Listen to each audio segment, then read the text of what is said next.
You ran 7 marathons in 7 continents. Why did you do that? Why seven across 7 continents? Because it was not easy. If it was easy, they would send a dog with a note. And it was not going to be easy. That's why maybe I wanted to do it. That idea that you can accomplish almost anything as long as you take just one more step. Keep taking one more step.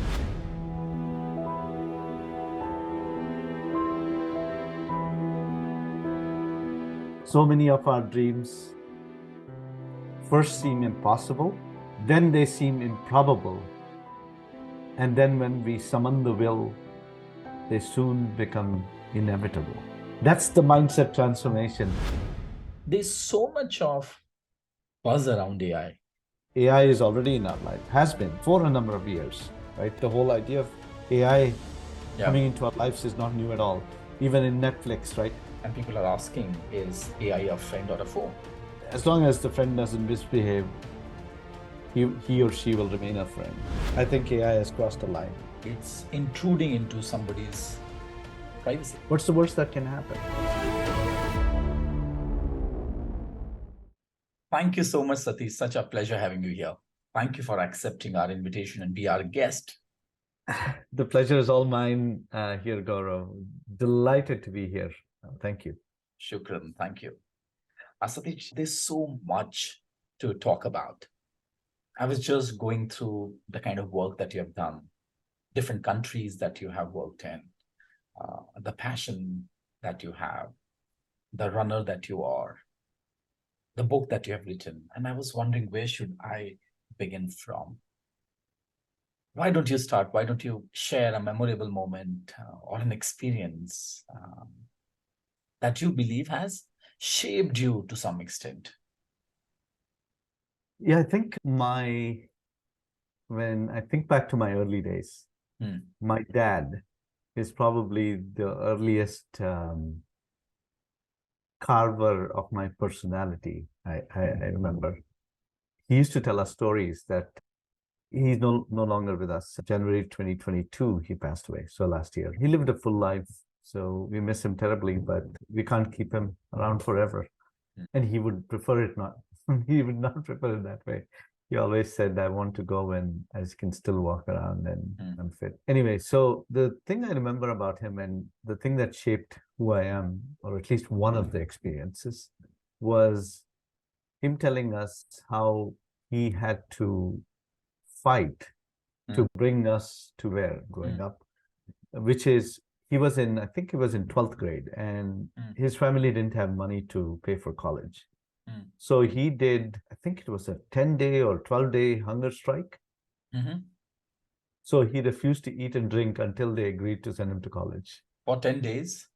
Yeah, some ridiculous amount of time. I'm not surprised. Satish, I'm not surprised. I think the insanity it runs in your blood. Knowing the kind of work that you have done in your life, and all our conversations in the past, the kind of stories that you've shared from your life, I'm not surprised at all. I think insanity runs in your blood. It does.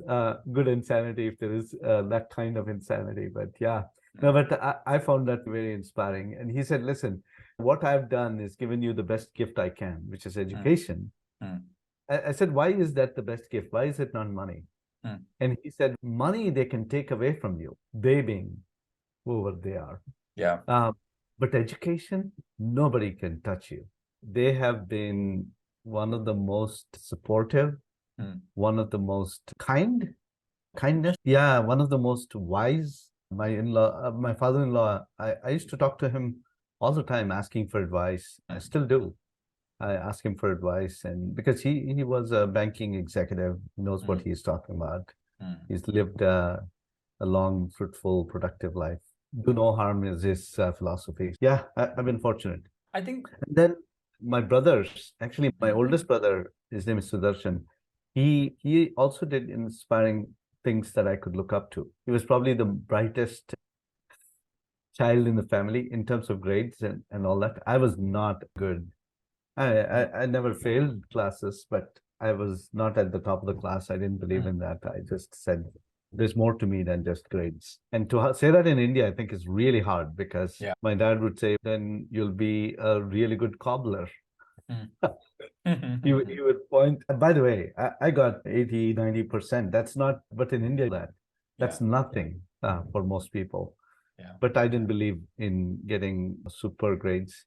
Since I got married, I would say my wife, and not because this is being recorded, she has been the pillar of my strength, right? Imagine telling your spouse that you're going off to Antarctica and there is a little risk that the ship that you were on took on water the last year when it Yeah. was in the Arctic. Can you imagine saying that and saying, I'll still go? I didn't know about that part, the ship taking on water, until I was on the ship. But to take risks, she's been an amazing partner for me. Travel beyond people, travel has been a great thing that has shaped who I am, because I think when we get lost, you go to a new place, you're getting lost, you find yourself, I think. You find yourself. Yeah. Yeah. And And thank so you that's for, thank you for mentioning all these people, be it your father, be it your father-in-law, be it your brother, be it your wife. It reminds me of my conversation with one of my teachers, and this teacher of mine, he had amazing voice, the bass in his voice, his choice of words, the way he would talk. He had a flair. Mhm. And every time when people would compliment him, he used to say something in Urdu. He says, मुझसे यूं मेरी इतनी तारीफ ना कर, मुझसे यूं मेरी इतनी तारीफ ना कर, ना जाने किस किस का बनाया गया हूं मैं. I've been made And by. Huh? as I was listening to you, it reminded me of him, that how important it is to acknowledge people who have supported you to become who you have become. And it's okay to get lost at times, because that's how you find yourself. Coming back to your career and your trips, several trips, and one of those is to Antarctica. I'll come to that as well. You have a very illustrious career, Satish. So your professional journey has been quite remarkable. Can you walk us through some key milestones and pivotal moments in your career where Absolutely. you felt a Yeah. little vulnerable, or you found yourself? Yeah. So first, coming out of college, I went to Michigan State in the US. I went to RV College in Bangalore. By the way, amazing college. Mm. Professor Holla, who was the principal, I remember him to this day. Incredible. He was a man from the military. With Memorial Day around the corner here in the US, it reminds me of him. Anyway, he is incredible man, and he was our principal. But beyond college, I joined Bell Labs. Now, Bell Labs, for anybody who has been an engineer, I was educated as an engineer to begin with. Mm. Bell Labs is intimidating because that's Mm. where the people who we have almost a professional crush. I don't know how else to describe it. It's like you admire them for their brains, for their intellect. And so those people were who I was going to join, who I was going to be part of. So I was fortunate to be part of Bell Labs when I started my professional journey. But I will admit it was quite intimidating to be around people who invented the C language, right? The programming language, or who invented some of the best known inventions, right? Whether it's how cell phones interact, all of that. So anyway, very smart people, and you have an opportunity to interact with them, and makes you feel this small because you realize that they've achieved so much more and you're just starting out. But they never made you feel that way. That was what was incredible. It felt like they were everyday people you can interact with and very willing to teach you, etc. Yeah. Then I still remember rising up through the ranks to be one of the top engineers at Avaya Lucent. There was something called the green room, which is where the joke was where the best engineers come to die. Wow, the best engineers Because come to die. Because this was where the toughest problems from customers would come to get solved. So if you couldn't handle it, it's not about your technical expertise. It's also about your ability to manage the expectation of the customer, to calm them down, because by the time they get to you, they're not at all happy. They've gone through 3 levels of engineers. Yeah. None of them have been able to solve your issues, and they are pissed, if I can say it that way, or angry at least. Yeah. Right. I developed a methodology in my head. I would say, Mr. or Miss Customer, I want to answer 4 questions for you. Anytime I took a call, I would say, I want to answer 4 questions. What happened? Why did it happen? What are we going to do about it? And why won't it happen again? To the best of my ability, right? If I answer those 4 questions, will I help? Will you feel like I'm helping you? And Wow. most of them, 98, 99% of them would say, absolutely. They calm down immediately. Yeah. Because that's the 4 questions they want to answer. After a while, I realized these are the 4 questions. What happened? Why did it happen? What are we going to do about it? And why wouldn't it happen again? And during COVID, didn't you plan of launching a program around how to handle objections using 4 planning questions? I should have. But the next, so that was there. And next experience was going abroad as an expat. Yeah. And where one day, and one of my managers was this guy, Ajay Kapoor. And AJ comes into my office one day. He says, listen, you've done a great job here. People like you a lot. You need to spread the wealth. You can't stay here. You need to go abroad. You need to go to Singapore. Our Asia business needs your help. And so, you were in the US at that point. I was in the US at the time. I was in Denver. Expats from US coming to Singapore. Coming to Singapore. Handle the Asian market. Asian market, 13 countries. He gave me a choice of being in Singapore, Sydney, or Tokyo. We picked Singapore because it was by far the most central. I decided Singapore was going to be my place. Yeah. So going there and then experiencing that culture, getting lost a little bit before you find yourself, going back to that, was important. But in the business context, this is where it's high stakes. It's no longer about travel, where if you lose a street, you can recover quickly.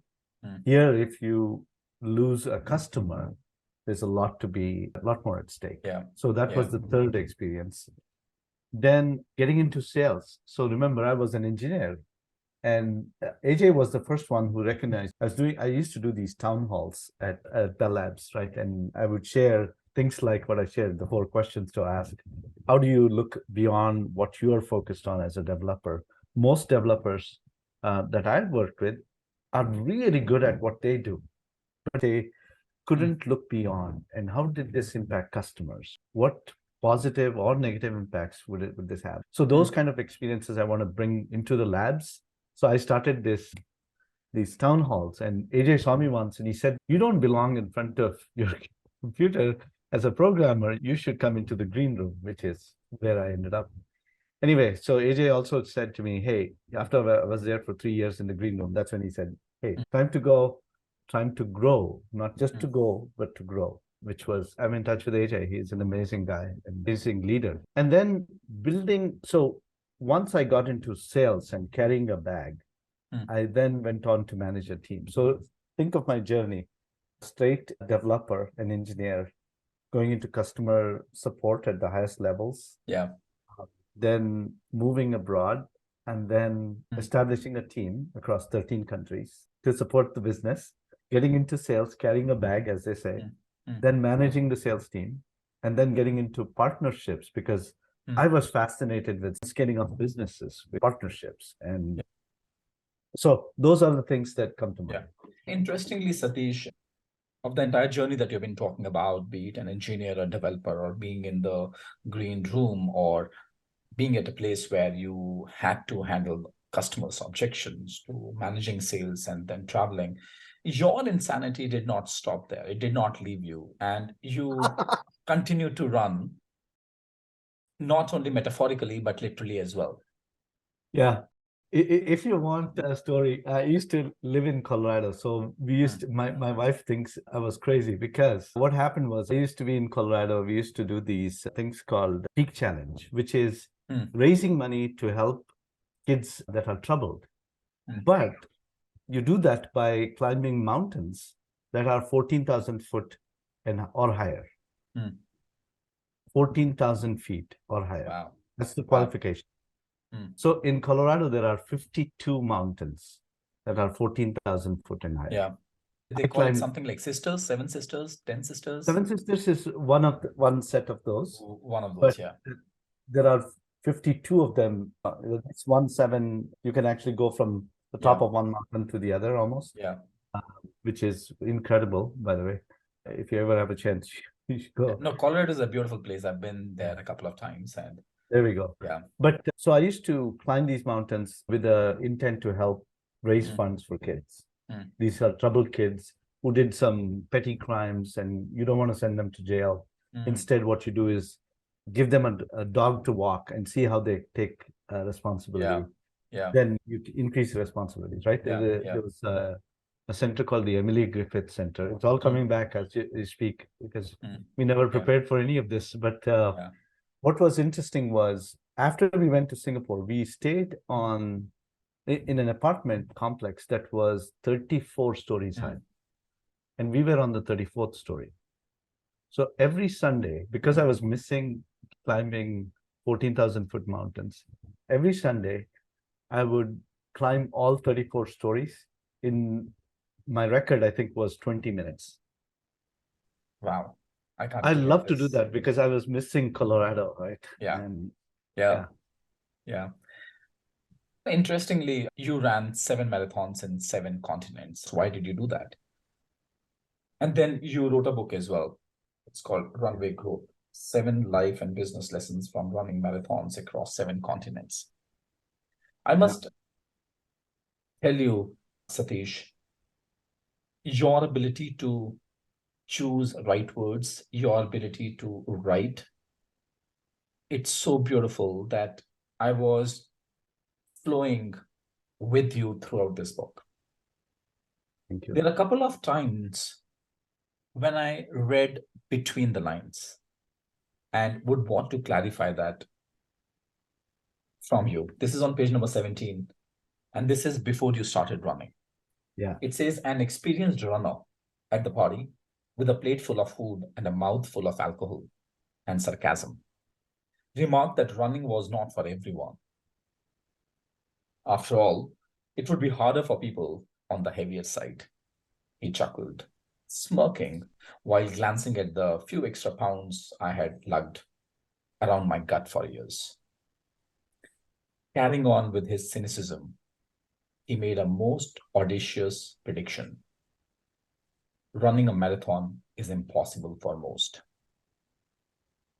After that, it's written here, it says he barked.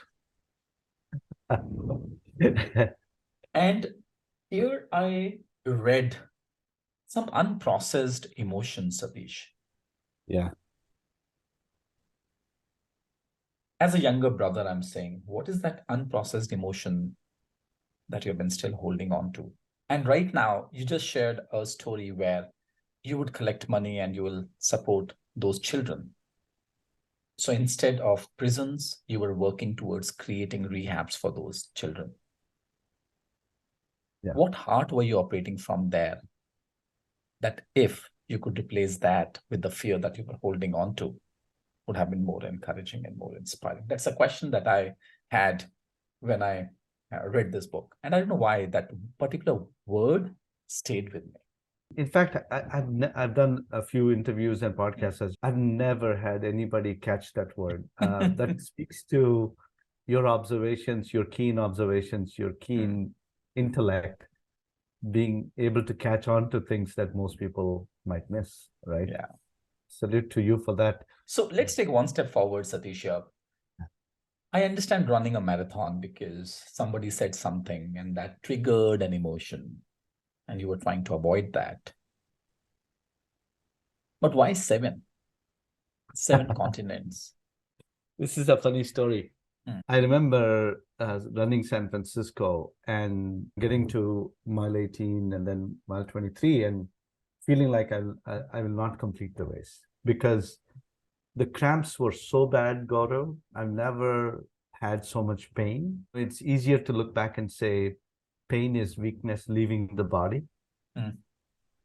That particular quote always stayed with me, that pain Pain is is nothing weakness, leaving the body. leaving the body.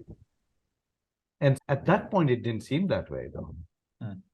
At that point, I thought, whose idea was this? Craziness. Why would somebody run 26 miles at a shot? Because it runs in my blood. And then this lady comes up to me and she says, take one more step, son, just one more step. And by the way, that stayed with me, that idea that you can accomplish almost anything as long as you take one more step. Just one more step. Just one more step. Keep taking one more step. She said, it's very simple, son. And I wish I'd taken her name if she's listening. Hopefully, someday I hope she'll contact me. It was an older lady, probably in her 60s. She had run many marathons and she was running by. She stopped. Her t-shirt said, run if you can, walk if you must, crawl if you have to, never give up. Yeah. That's And what so Martin Luther King said. So I saw that t-shirt and then she turned around and she said, take one more step, just take one more step. I'll stay with you as much as you want and then keep taking it, right?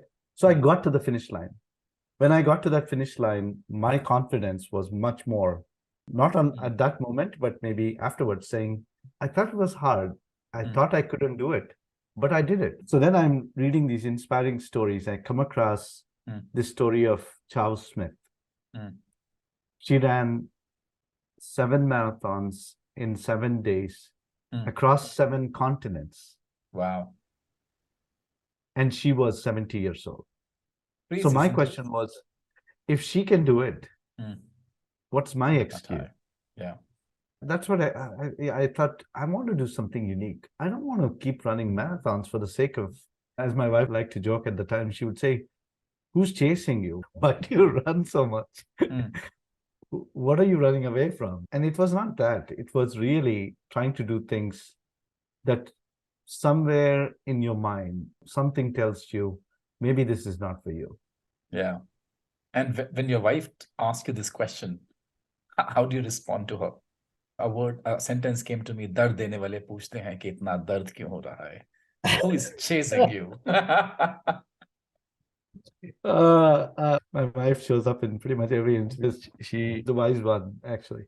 No, so my thing to her was, it just, I will tell you, I just ran about 6 miles, whatever it is, this morning.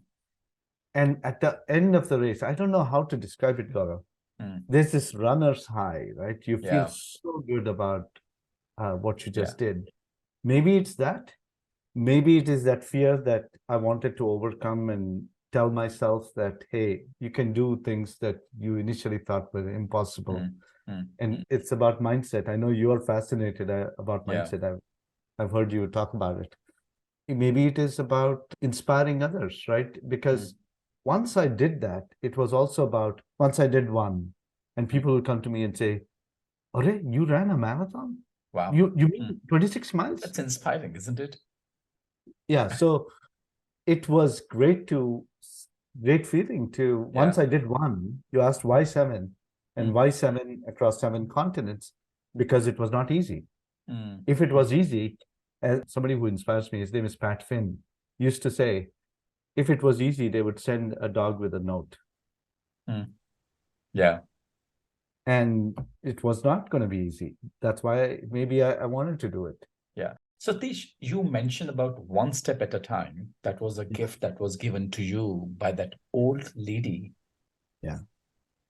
If you cannot run, walk. If you cannot walk, crawl.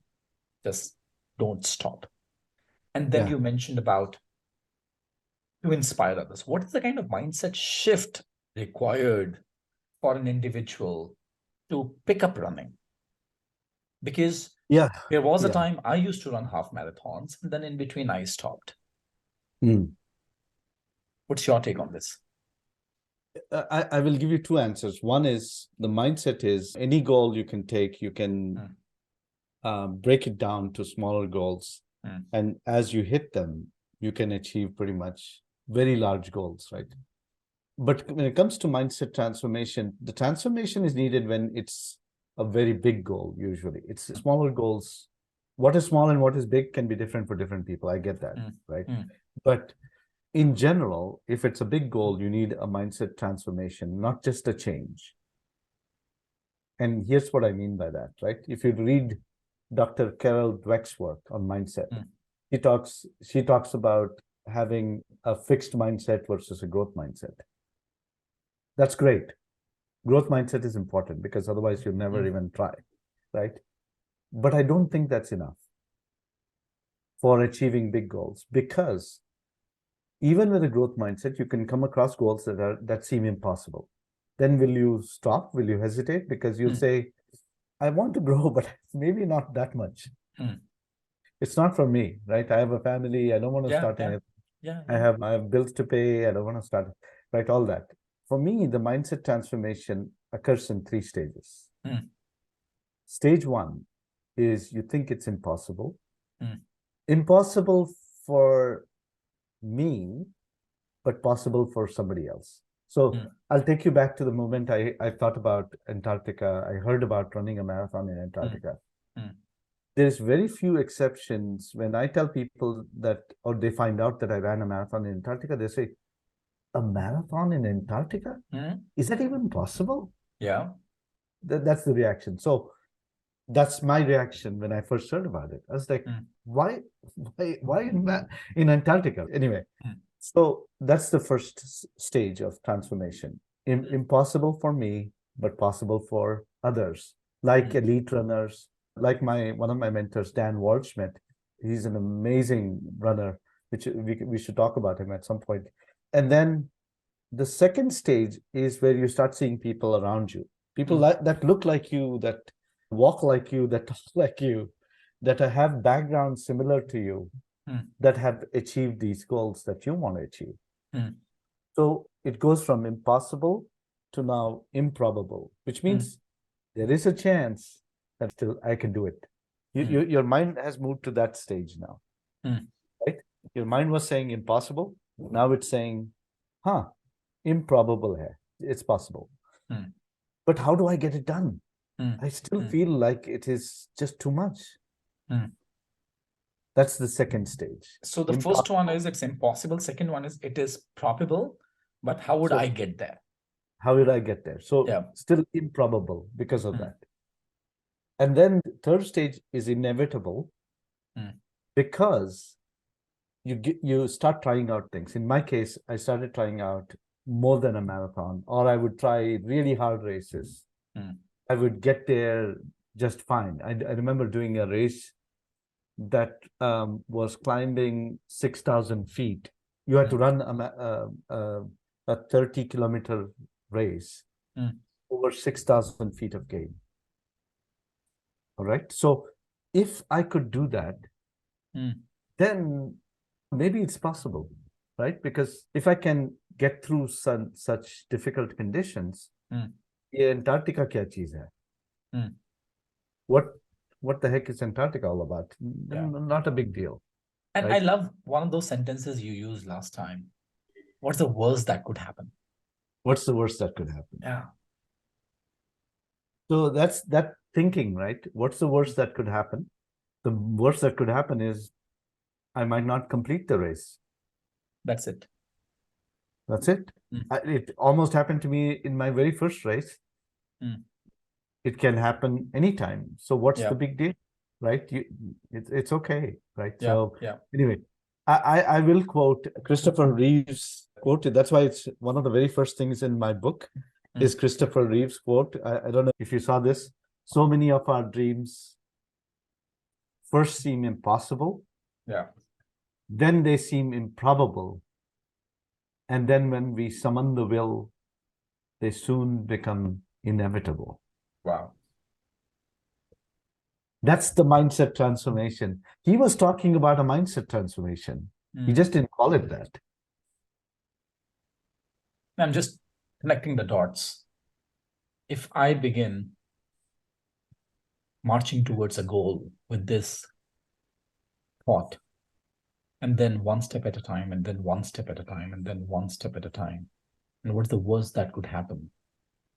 I think It's possible. And I can do it. I can do it. Yeah. Pick any goal, almost any goal. If you think about that goal, you think about breaking down that goal, you think about taking one step at a time. There is no reason why you can't complete it. Yeah. Yeah. Thank you. Thank you so much, Satish, for sharing. Satish, as I mentioned, there are different facets to Satish: a runner, an author, a remarkable professional. And in the recent past, you picked up expertise around artificial intelligence and the world that we are living in right now, the artificial AI infused world that we have been just getting started with.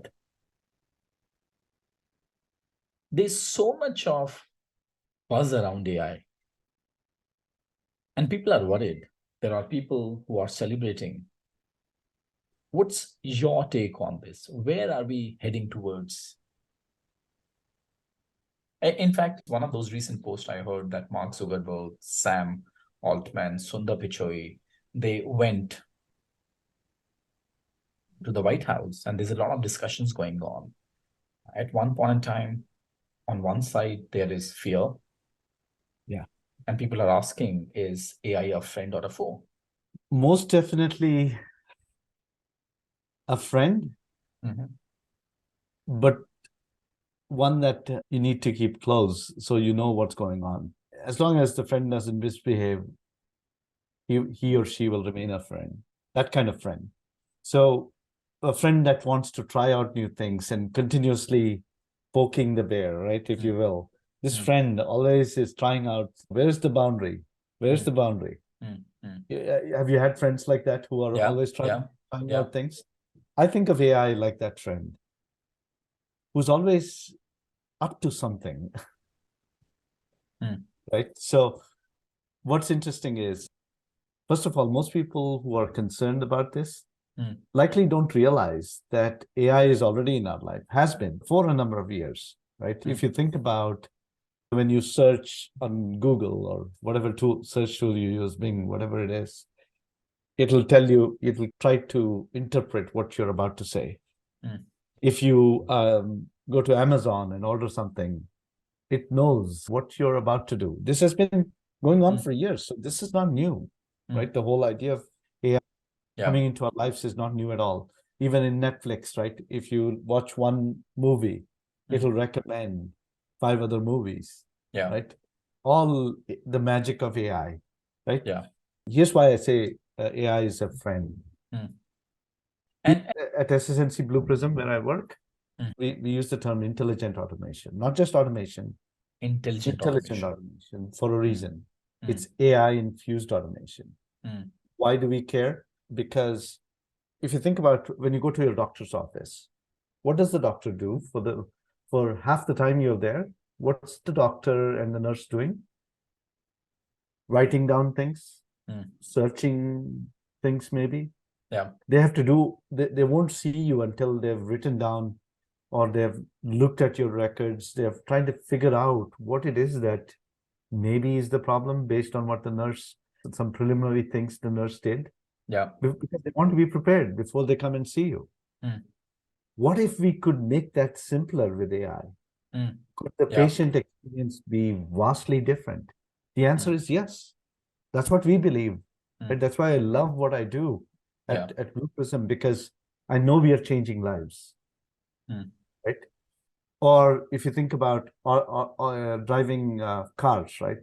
I recently drove from Austin, Texas, where I am, to Dallas, which is three and a half hours based on traffic. I have a Tesla, and I have auto steer and auto driving. Wow. As much as, right, you have full driving capability now in a Tesla. All AI based. It's learned how you drive. I can go hands-free for an hour if I wanted to.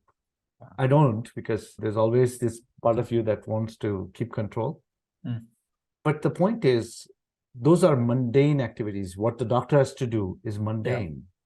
What you have to do while you drive is mundane.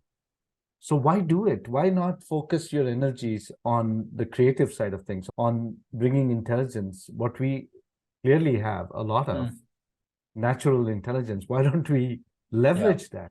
Why don't we connect more with humans? If the doctor is freer because they don't have to search information, they don't have to look up stuff and try to figure it all out.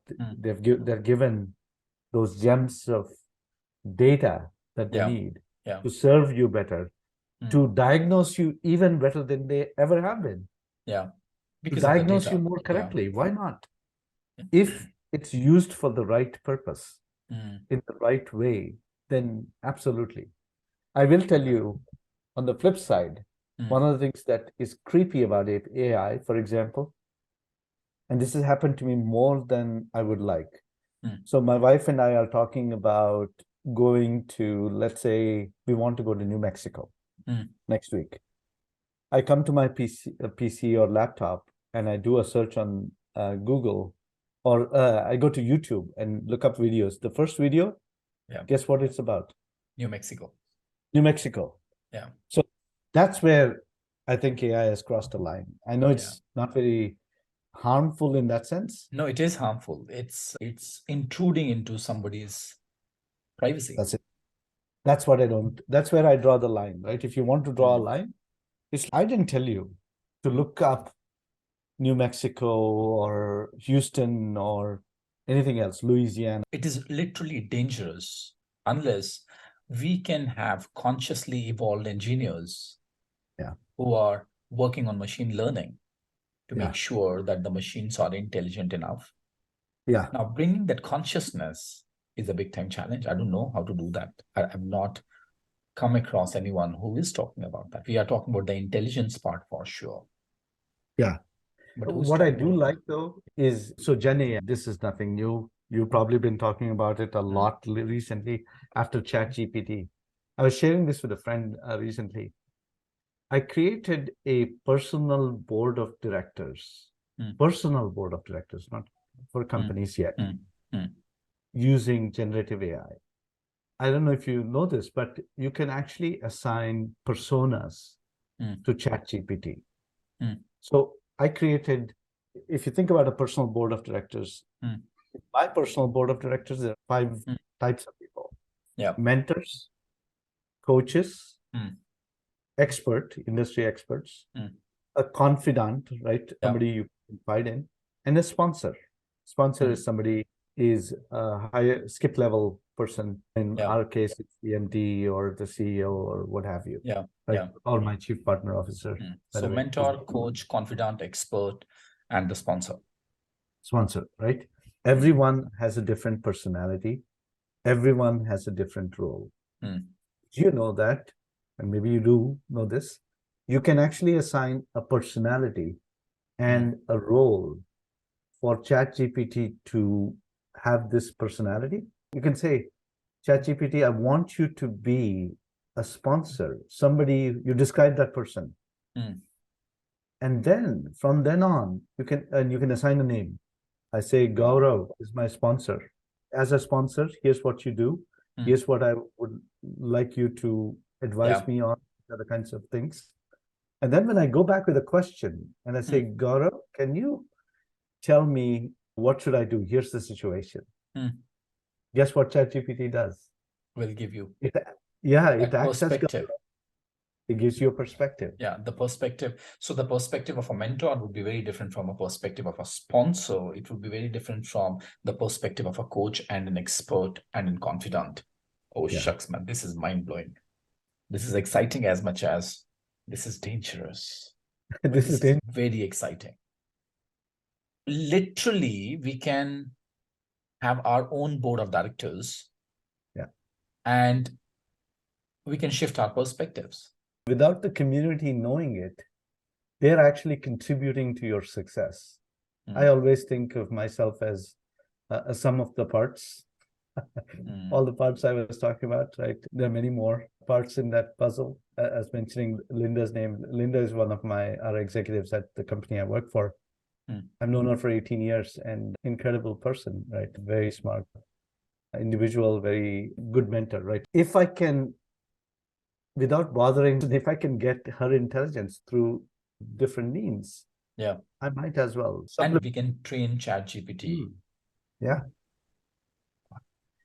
Wow, You can this is so- train because it's using all of the expertise out there from across the world with people similar to what you described. You said you want a sponsor, or you said you want a coach. What does a coach do that's different from a mentor? The coach will give you very objective goals. To me, a mentor is much more, they engage with Direct. you, they're Yeah. personally invested in you, etc. But a coach you bring in for a specific purpose. I want to improve public speaking. That's a coach. That's not, that can be a mentor. Your mentor can help you with public speaking, nothing wrong with that. But I want to improve a certain aspect of public speaking. I would get a coach. So that's why my personal board of directors has these 5 ingredients. Oh, this is really interesting. I need to go and dig deeper into this space a little more. And if you ever yeah, get prompts from me, I'm happy to share. would definitely reach out to you. Yeah. And Satish, what do you think? Which are those industries that will get impacted because of the influx of AI tools in the market? So we are seeing pretty much every industry across the board, but let me share where we have been active, right? Healthcare is a big one. Yeah. Financial services, any industry with supply chain, actually, because there's a lot of logistics, there's a lot of intelligence that can make things better. So in general, right, that's why I said any industry can be impacted, but those that have the highest impact, where we are seeing is healthcare, financial services, insurance, for example. There's AI now based on how good of a driver you are. Is that too invasive? Some people might say that's too invasive. I don't want you to track everything that I do when I drive a car. If I hit the brakes really hard, or 5 points deducted, so next time your insurance is going to go up. I don't want that. Maybe that's too much, but it's going to happen. Whether you like it or not. Whether you like it or not. Better learn to tame it. Yeah. It may make you a better driver, right? So all I'm saying is healthcare, financial services, things like insurance, but also telco, utilities at home. How you use your energy. Yeah. Maybe it's better carbon footprint because it's making you use your energy more wisely. I won't charge my Tesla in the middle of the day because it knows that I'm charging then, so it'll charge me higher. So I'll just put my Tesla on charge between 11 p.m. and 6 a.m. It's much better for the community. Now that in India, if I were in India, the chance of power outages might be less because people so are... it can bring a lot of sanity to our lives, provided we are more conscious of using this technology in the right way. They say that nuclear can be used to enhance the healthcare of the industry, of the country, of the world, or it could be used to create bombs for the war. Depends entirely on to us. Are we created fences or are we created bridges? That's something to ponder on. That's beautiful. That's beautiful. Fences or bridges. I remember. Satish, with the kind of diverse experience that you have been involved in so many things, and yet your professional growth has been exponential. Last time during our conversation, you spoke about the importance of having a portfolio life. Tell me about that. Why it's important for an individual to have portfolio life? Well, because first of all, I think variety is the spice of life, as we have already heard. If you're just doing work every single day, and that's not who you are, that's not who Gaurav is. It's not just work that he does every single day at the company you work for, or it's your own business, even that, right? To me, it's if you think about why you want to be involved in other things outside of work, it's your horizons expand, right? So I'll give you a perfect example. This happened to me yesterday morning. I was When I go on a walk or a run, I usually listen to something. Unless I'm running with somebody, I usually listen to something completely different, nothing to do with intelligent automation or what have you, right? It might be some project that is happening across the world. What was I listening yesterday? Oh, here it was. I was listening to a book called Vivid Vision. The point is, you can bring a new perspective into your world because you're listening to something completely diverse. It's a beautiful book, by the way. Amazing book. By Cameron. Yeah, Cameron. Herald. Yeah, amazing book.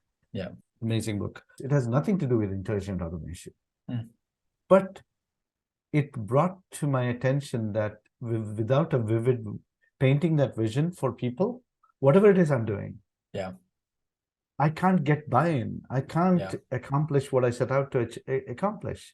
The other thing I love to do is spending time with family, right? We talk about things that happened at school. What has that got to do with anything? They bring a perspective that you probably have never considered. Every single day I learn from my daughter and my son because they're saying, oh, here's what happened at school. Here's what somebody did. And you're like, oh, why did they do that? You know, what do you think about it? And they're teaching you things that you don't know. You also want to avoid burnout. I think during the pandemic, this was a big problem. By doing things that are not related to work, maybe play a musical instrument, maybe go for a walk, maybe read a book that's completely unrelated. Right? I'm trying to get into fiction. I've not been a big fan of fiction, but I'm getting more and more convinced that doing that might actually help me. Because it is so far out of the realm of normal that it actually might help me bring a perspective that I might not have. So get new ideas, do new things, go after new experiences, go after new adventures, all that. Multiple perspectives and trying out on different things. So thank you so much, Satish. Just the last question. If you were to give a piece of advice to your son, what would that be? Just one piece of advice. Just one thing I will say, and I say this to my kids if they're listening, and when they listen to this, they'll say, yeah, that's true. Say yes more often. As much as you can, say yes. Figure out later what the hell, what the heck you're going to do and how you're going to do it. That's not important. I learned this from when I joined Toastmasters. And I had to take on, this was many years ago, maybe a decade or more ago, maybe 15 years ago. Somebody told me, say yes first, and then figure out how you're going to do it.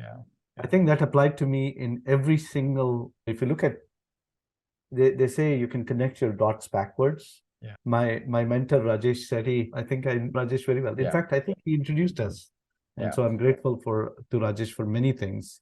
But one of the things he told me was, you always connect the dots backwards. And that's so true, right? By saying yes first, you get an experience. What have you got to lose? I'll go back to that statement. What's the worst that can happen? I just love it. Just say yes and then learn how to fly. Just say yes and then learn how to swim. Just say yes and then learn to figure it out. What's the worst that can happen? Satish, thank you so much for sharing your wisdom, your experiences, your go-get-it attitude. Your one-liners are going to stay with me for the longest period of time. Thank you so much for being who you are. Please continue to carry this insanity. Thank you. Yes. Thank you so much. I'm so grateful.